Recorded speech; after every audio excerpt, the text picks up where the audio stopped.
Her voice has been described as the Ella Fitzgerald of this time, and Beyonce and Jessica Simpson both said in an MTV interview she's influenced their music. And singer Kim Burrell was recently at Greater Community Temple here in Memphis. She sat down with me for an exclusive interview. It's local. Good news.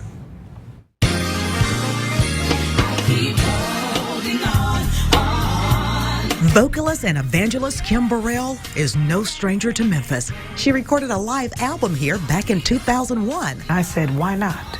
Let's do the memorable moment of my live recording during what I love to do, and that is come to Holy Convocation. And why not do it at the spot with the man, the great late Bishop G.E. Patterson. And I had to do it there. And boy, what an experience. More than 5,000 people attended. And G.E. Patterson is not the only preacher she's performed for. She and Harry Connick Jr. performed for the Pope back in 2007. We were together during the Katrina floods and did all kinds of things to honor those people. But why this? This is so huge. It's 65,000 people out there. He says, Kim, I look at myself as the Jeep that's going out to till the ground for the Cadillac, and you are it. He says, and I see you as that. And he's invited me on so many of his stages. Burrell sang her first solo at just age 1. Then, for 8 years straight as a child, she battled double pneumonia. My lungs collapsed every year, and they sent me home to die. I would have 107 fever and talking all out of my head. Age 6 to 14, every year the doctor sent me home to die. But Burrell did not die. She lived, and she has vowed to carry the good news of the gospel around the world through the word and song. That's my message to God's people.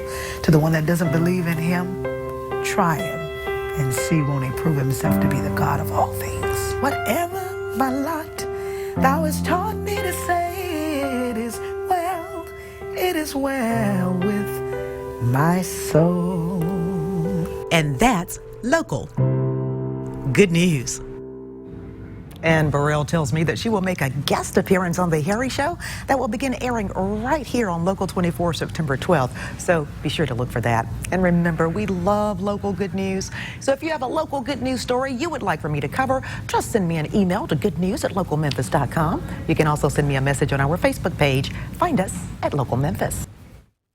It was perfect weather to mark a milestone for one area veteran. He once again took to the skies thanks to Dream Flight. And here's why it's so special. Take a look. Okay, how you doing? Former U.S. Army Air Corps Staff Sergeant Lloyd Smith took to the skies again recently. The 93-year-old vet was last in the cockpit of a plane back in World War II. While on his 7th mission, Smith was serving as a gunner when his plane was shot down during an air raid over Brunswick, Germany. The plane crashed into the ocean about 23 miles from Belgium. Picked up by a German boat, he and his fellow soldiers were held in a Belgium dungeon before being taken to a prison camp in Austria, where he stayed for the next 12 and a half months. Smith was a man of few words on this latest flight. It lasted about 20 minutes in the open cockpit of this 1946 Boeing Stearman biplane. It was nice. I thoroughly enjoyed it. We've got a beautiful city here. He appeared to be right at home in the plane, looking like the celebrity, well, that he is. Well, I appreciate it. It was quite an honor. Apprehension at first, and once they get in and once you get back, it's all smiles. And they look 20 years younger when they come back. Smith's flight was made possible by Dream Flights. I can't wait to go out and give flights.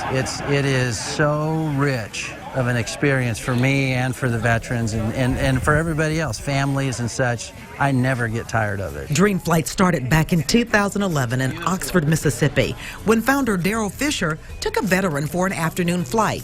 And since that day, Fisher and his team traveled the country to give veterans like Mr. Smith a flight of a lifetime. You folks have made me feel like a celebrity. And that's local. I'm glad I came. I'm really happy I came. Good news. Mr. Smith was Dream Flight's 2000th flight. And remember, we love local good news. So if you have a local good news story you would like for me to cover, just send me an email to goodnews@localmemphis.com. You can also send me a message on our Facebook page. Find us at Local Memphis. Katina Rankin, Local 24 News. This is a story about never giving up, regardless of what you may face. Meet Tiara Collins. Tiara Collins may look like your typical high school student, but she's far from typical.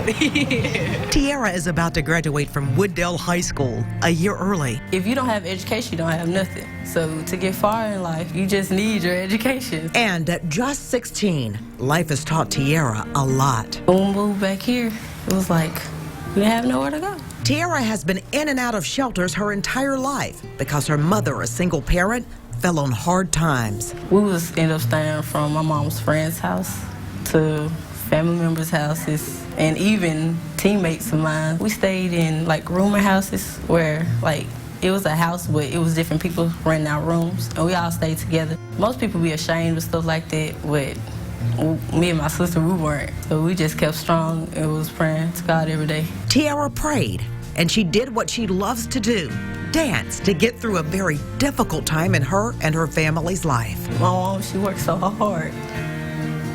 And I want to make sure one day that I'll be able to give her everything that she didn't have. And that's why Tiara studies so hard and so often. No matter what happened at home, I know when I go to school, just do what you got to do. You'll make it out of this situation sooner enough. Keep striving, don't give up. And make sure you listen to your mom and always pray every day that you'll make it somewhere in life. And that's local good news. Welcome to the Jungle had a whole new meaning for a local woman back in February. Earlier this year, she went to the Orpheum Theater to see The Lion King when the unthinkable happened. She died. 2 people came to her rescue, literally. This is local good news. My life is saved and I'm just a living testament. Shirley Burris will never forget February 22nd, 2015. They said I died there on the spot. I was not breathing. I did not have a heart rate. So I was actually dead. Shirley had gone to the Orpheum Theater in downtown Memphis to see The Lion King with her family. When she sat down, she says something went terribly wrong. My daughter said I sat down and my head just went back in her arms. And she said she saw me take my last breath, and she said my eyes just popped open and went still. A nurse just happened to be sitting in front of them.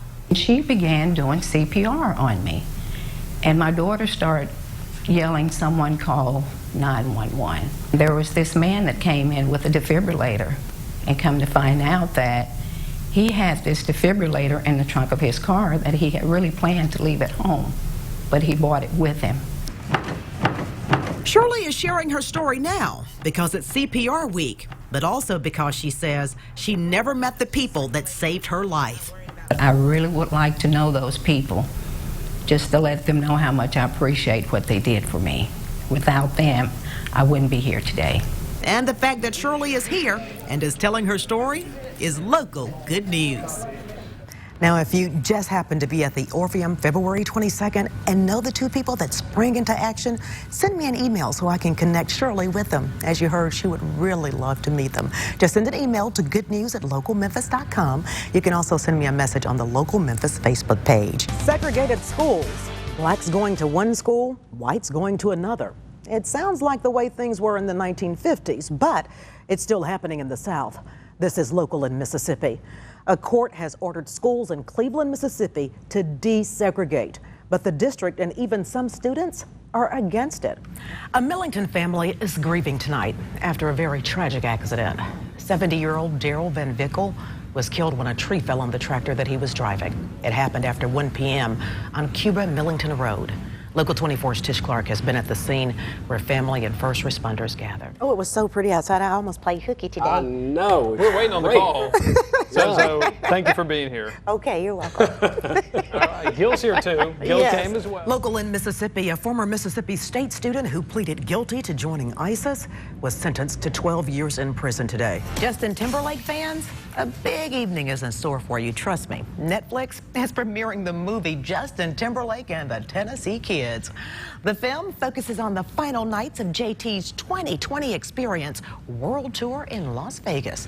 It starts with a sweeping Vegas skyline shot and then Timberlake arriving to the arena. You can see it for yourself. It's already available on the streaming service. Timberlake, by the way, is dedicating the film to late music legend Prince. You know what I like right now is the breeze that I'm feeling. I hope that breeze stays around for this fireworks show. But to make sure and to find out how the rest of the night's weather is going to be, let's head to the studio and check in with local Storm Team Chief Meteorologist John Bryant. Hi there, John.